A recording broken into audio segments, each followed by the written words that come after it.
Surprisingly, over 90% of viewers haven't subscribed yet. If you're enjoying the content, hit that subscribe button. It motivates us to keep creating and helps us never miss an upload. If you asked my neighbors, they'd tell you I'm the steady one on our street. The guy who fixes a mailbox before the mail carrier notices it's leaning, who shovels the sidewalk all the way to the corner because it's easier to do it right once. I run a small home renovation crew in Columbus, the kind that still answers the phone and shows up when we say we will. I like projects with clean lines and an end date. Marriage, I learned, isn't a project. It's a house you live in while you're still framing it, and sometimes you discover rot where you thought you had solid lumber. Her name is Nora.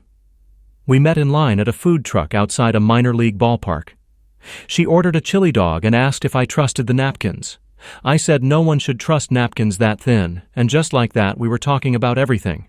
Bad TV, first cars, how the Midwest sunsets look like the sky remembered to be generous. We married 2 years later and bought a place with a maple tree that stretches over the driveway like a welcoming arm. The first hairline crack appeared last fall. Nora started saying the name Miles too often for a coworker. He was her firm's new regional manager, a man with effortless charm and a smartwatch he checked like it was going to compliment him. I met him once at a holiday party. He shook my hand and gave me the kind of grin you use on a realtor when you want the better price. I didn't think much of it, people like him come and go. But the stories multiplied. Miles's vision, Miles's drive, Miles's funny way of making everyone feel heard. I told myself I was being old-fashioned. Jealousy always sounds primitive in your own head. Winter sunk in, Nora's hours stretched later. She started carrying 2 phones. Work compliance, she said, and I let that explanation sit because it was easier than tipping the table over. Our texts turned practical, grocery lists, schedule reminders, dog food. The quiet moments felt like an elevator ride with a stranger, polite, short, nobody breathing too loud. On a Thursday in February, my phone buzzed while I was loading plywood at the shop. The caller ID showed our family attorney, the same one who'd drawn up my business contracts and my will. I took the call on speaker, hands still on the lumber. "Ethan," she said. Her name's Teresa. Calm voice, always unshakable. "I want to confirm something before I proceed with a confidential request that involves you." "Sure," I said, bracing without knowing why. "Have you and Nora been trying to conceive?" My hands loosened on instinct. A sheet of plywood slid, popped my thumb, and clapped the stack. "No," I said. "Why?" Teresa's pause was surgical. "A third party retained our office regarding paternity. Your name was referenced. I need to be absolutely sure you're aware before anything crosses your desk." The shop noise dimmed like someone had laid a blanket over the world. "Who's the alleged father?" I asked, my mouth dry even saying the phrase. She exhaled gently, the way you do when you're lowering a heavy box onto a shelf. "Not you." The words didn't cut. They clarified. Long, prickly weeks of doubt settled into straight lines. I asked for details. She provided what she could. Timelines, documentation, enough to paint the picture without shading in every corner. She told me she'd call again that afternoon with confirmation. I hung up and stared at the stacked lumber as if it might volunteer advice. My crew leader, Luis, walked in, took one look at me, and didn't ask anything except, "Want me to finish the run?" I nodded. He squeezed my shoulder and got to work, the sound of the cartwheels steady as a metronome. The second call came at 3:17 p.m. I stepped outside into brisk air and listened while Teresa delivered the verdict cleanly. The child wasn't mine. The evidence was airtight. Everything I needed to start a no-fault divorce with clear boundaries would arrive in my inbox by 5. "I'm sorry," she said, "but you've handled this with more grace than most. Keep doing that." Grace is easier when you've already said goodbye in 100 small ways and just didn't know it. I drove home at sunset, the sky doing that Ohio watercolor thing, orange soaking into purple. The maple over the driveway shivered in the wind. Inside, the house smelled like lemon cleaner and the faint vanilla of the candle Nora liked to forget she lit. Tucker, our golden mutt with a college mascot's enthusiasm, met me with a toy. I tossed it into the hallway. He thundered after it, nails clicking, joy uncomplicated and loud. Nora stood at the kitchen island sipping seltzer from a tall glass, hair swept into the kind of bun that says, "I'm busy and pretty at the same time." She glanced up, clocked my smile, and frowned.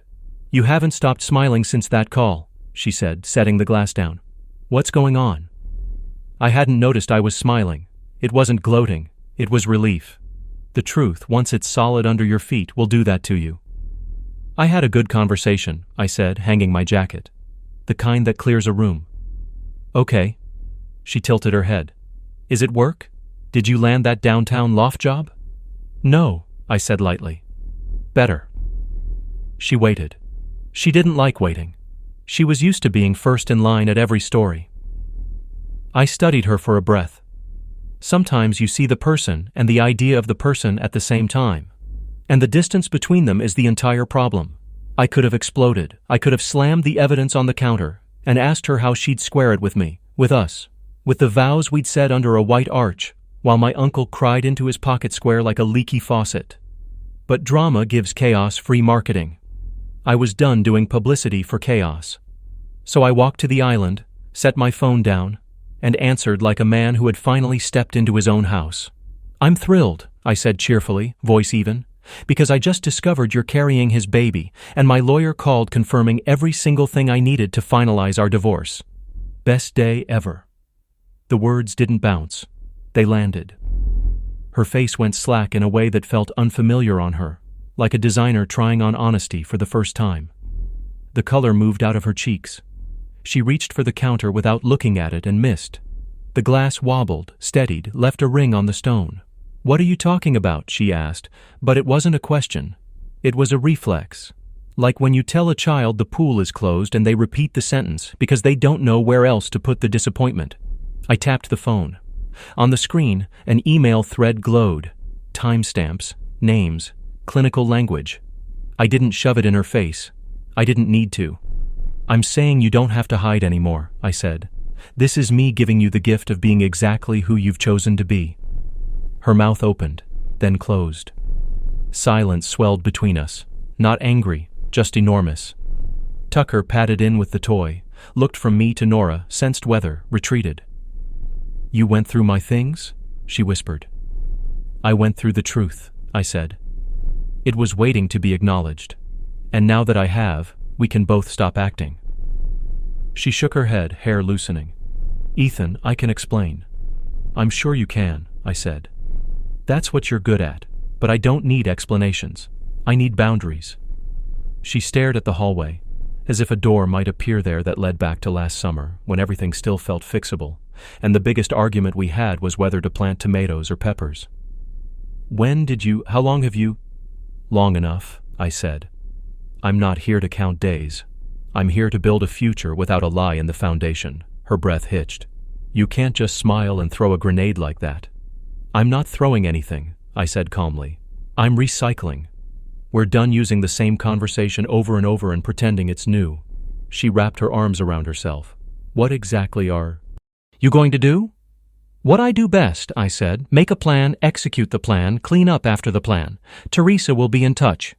I've arranged a furnished month-to-month near your office. You can take it or choose another place, but you'll need to move by the end of the week. I'll handle splitting the accounts fairly. Tucker stays with me. I wish you health and a safe delivery. I want nothing else. You can't be serious, she said, but there wasn't much conviction left in it. I'm steady, I said. That's the thing everyone says about me. Her eyes glossed. For a second, I saw the girl at the food truck, the one who didn't yet speak fluent corporate, who laughed easily and stole my fries. It hit me in the ribs, a nostalgic ache, and then it passed. Memory isn't a reason to stay. Nora pressed her hands flat on the island and stood very still, as if stillness could make time reverse. She wasn't angry, not yet. She was stunned. And in that long, suspended moment, with the kitchen lights bright and the maple tree throwing soft shadows on the backsplash, I realized something simple and enormous. I didn't want revenge that scorched the earth. I wanted accountability and a life that didn't require me to pretend. She finally found her voice. I didn't think you'd ever leave. I didn't either, I admitted. That's on me. She opened her mouth again, closed it, and just stared. She stood there frozen, unable to move, the shape of our marriage shrinking down to the size of a paused breath. Pack tonight, I said gently. Tomorrow we'll talk logistics. No drama, Nora. Let's keep it clean. We owe ourselves at least that. I picked up my jacket, whistled softly for Tucker, and stepped onto the porch. The air carried a chill and the faint smell of someone grilling 2 houses down. The smoke sliding along the street like a reminder that life goes on even when yours pivots. The maple whispered overhead. I stood there a long minute, feeling the quiet settle into place like a fresh coat of paint. Inside, I could hear drawers opening, closing, opening again. I could hear the soft thud of a suitcase pulled from the closet. The house didn't feel haunted. It felt honest. Out on the porch steps, Tucker leaned into my leg, content just to be near. I scratched the spot behind his ear that makes his back foot thump the wood. "We're okay," I told him and realized I meant it. Tomorrow would be paperwork, phone calls, decisions. Tonight was just breath and porch light and the steady, astonishing calm that comes when the truth finally gets its say. The next morning felt like waking up after a storm that skipped your house but tore through the next street. Everything looked the same, but the air had changed. The silence was thicker but not painful, just honest. Tucker followed me to the kitchen, tail wagging, waiting for his morning routine. I poured his food, poured myself some coffee, and looked at the half-empty mug Nora had left behind on the counter. She hadn't even rinsed it out. The lipstick stain stared back at me like a signature on a contract I hadn't signed. I heard footsteps on the stairs. She appeared in the doorway, suitcase beside her, hair pulled back like she was heading to a business meeting instead of leaving a life. She tried for calm, but her eyes were swollen, makeup hiding nothing. "I'll grab the rest of my stuff this weekend," she said. "Fine," I replied, keeping my tone steady. "I'll be out most of Saturday. The key will be under the mat. Take whatever's yours, but please leave the house how you found it." She nodded slowly. "I didn't sleep," she said, searching my face for something. Maybe mercy, maybe weakness. "I did," I answered quietly. "That's how I know this is right." For a long second, she didn't move. Then she whispered, "You're not even angry." I looked up. I was, for months. You just didn't notice. That landed like a small stone in a still pond. She pressed her lips together, then rolled the suitcase toward the door. Tucker tilted his head, confused by all the emotion but smart enough to stay near my side. When the front door closed, it didn't sound like loss. It sounded like release. The rest of the day, I worked. I always heal by building something, even if it's just order out of chaos. I scrubbed the counters, rearranged the tools in the garage, fixed the porch step that had been wobbling since winter. There's something holy about fixing something that stays fixed. That evening, my lawyer, Teresa, called again. "Everything's filed," she said. "You handled this with class. That'll serve you well if she tries to complicate things later." "I don't think she will," I said. "She's too shocked to fight." "Good," Teresa replied. "But don't underestimate guilt. Sometimes people rewrite the story in their own heads so they can live with it." "I'm not rewriting anything," I said. "I'm starting a new chapter." She chuckled. "That's the attitude. Give it time, Ethan. Healing's not about forgetting. It's about building a life that doesn't depend on what broke you." That night, I cooked for one. It was strange at first, measuring the pasta by hand, setting just one plate. But when I sat down, something clicked. For the first time in a long time, I didn't feel like I was waiting for someone else to show up to make the evening complete. It was just me, Tucker, and quiet music humming from the old speaker. Peace doesn't always arrive with a parade. Sometimes it slips in quietly when you stop chasing explanations. Days passed like that. Each one got a little easier. I started running again, something I hadn't done since my 20s. I fixed up a room I'd always meant to turn into a workshop. I learned to enjoy the freedom of small choices. Which movie to watch, what to cook, how loud to play music without compromise. Then came Friday. I was on my way back from a renovation site when my phone buzzed with an unknown number. I almost ignored it, but curiosity won. "Hello?" A voice I recognized instantly said, "Ethan, it's Miles." For a second, I didn't say anything. Just hearing his voice brought back every late-night doubt I'd swallowed. He cleared his throat. "Listen, I just wanted to say, things got out of hand. Nora told me you found out. I never wanted to—" "Spare me," I said, keeping my tone flat. "You don't need to justify anything. You both made choices. I made mine." He sighed. She's not handling it well. I think she expected you to forgive her. Then she forgot who she married, I said. I fix things that can be fixed, not the ones that don't want to be. He tried again. I'm busy, Miles, I cut in. Be the man you said you were. You've got bigger responsibilities now. And with that, I ended the call. That night, I slept deeper than I had in months. The next morning, sunlight spilled across the floor in warm stripes, and for once it didn't feel like a reminder of what was missing. It felt like proof that life keeps shining, even after storms. 2 weeks later, Teresa called with one final update. It's official, she said. The divorce is finalized. Clean split. No disputes. I thanked her, hung up, and leaned back in my chair, letting the weight of those words sink in. Finalized. Done. Free. That afternoon, I drove out to the lake we used to visit on weekends. Just me and Tucker this time. The sky was wide and blue, the kind of sky that reminds you how small every heartbreak really is. Tucker ran ahead, chasing gulls, barking at the water like he could scare it into stillness. I sat on a worn wooden bench and watched him play until the sun dipped low. I wasn't smiling out of revenge anymore. I was smiling because I'd learned something important. Sometimes the best revenge isn't payback. It's peace. It's walking away with your dignity intact while the people who betrayed you are left with the echo of what they lost. I took a deep breath, let the air fill my lungs, and whispered to the horizon, best day ever. Then I stood, called for Tucker, and walked forward into the kind of sunset that looks like freedom dressed in gold. 6 months later, the maple tree in my front yard had started to bloom again, bright green leaves shimmering in the morning sun. It was a new season, and for once it felt like I was keeping pace with it. The divorce papers were long signed, the finances balanced, and my life, finally, quiet in the best possible way. I'd taken on a big renovation project downtown, restoring an old library that the city planned to turn into a community art space. The smell of sawdust and fresh paint had become my kind of therapy. Every nail I drove in felt like punctuation at the end of a sentence I'd been rewriting for years. Tucker came to the site most days, tail wagging, honorary supervisor of second chances. One Tuesday afternoon, while I was sanding a doorframe, I saw a familiar car parked by the curb. Nora stepped out. For a second, I thought I was imagining her. She looked different, thinner, paler, but her eyes held something that wasn't there before. Humility, maybe, or regret.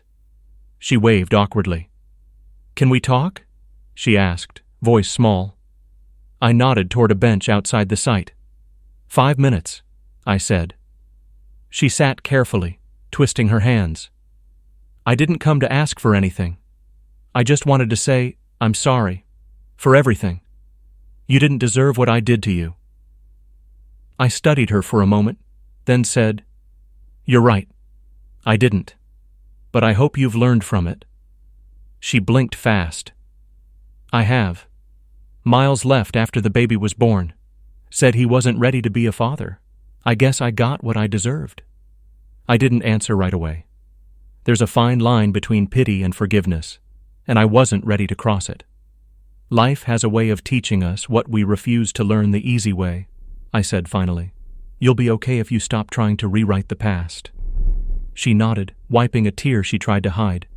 You really moved on, didn't you? I smiled faintly. I had to. Standing still isn't healing. It's just waiting. Nora stood, her posture softer now. I hope you find someone who treats you right. I already found something better, I said. Peace. She gave a small, sad smile, then turned and walked away. I watched her until she disappeared down the block, swallowed by traffic and time. I didn't feel angry or vindicated. Just done. Like closing a door on a room you've outgrown. That evening I drove home with the windows down. The sun dipped low, painting the world gold. I stopped by the diner I'd started frequenting on Fridays, the kind with neon signs and waitresses who know your order before you sit down. Emma, one of the servers, spotted me and waved. Hey, Mr. Renovator, she called. Your usual? Yeah, I said, sliding into the booth by the window. And maybe a slice of that pie you keep bragging about. She grinned. Best in town. You'll see. As I ate, the jukebox played an old country song about rebuilding your life after a wreck. I caught my reflection in the window, tired but lighter, like a man who'd stopped carrying things that weren't his. When Emma dropped off the pie, she said, "You look different lately, happier." "I am," I said, and I meant it. After dinner, I drove home, parked under the maple tree, and sat on the porch with Tucker. The night air smelled like rain on warm concrete, the kind of scent that makes you believe the world knows how to clean itself. Somewhere down the street, kids were chasing fireflies, their laughter floating through the dark. It didn't sting anymore. It reminded me of hope. I leaned back in the chair, watching the stars appear one by one. For the first time in years, I wasn't rehearsing what I'd say to anyone, wasn't replaying old scenes or guessing how things could have gone differently. I was exactly where I needed to be, alive, steady, and free. Sometimes revenge doesn't look like payback. It looks like peace, purpose, and a smile that doesn't need explaining. Tucker rested his head on my knee, and I scratched behind his ears. "We did good, buddy," I whispered. The porch light flickered softly, warm and sure. For once, I didn't wish for anything more.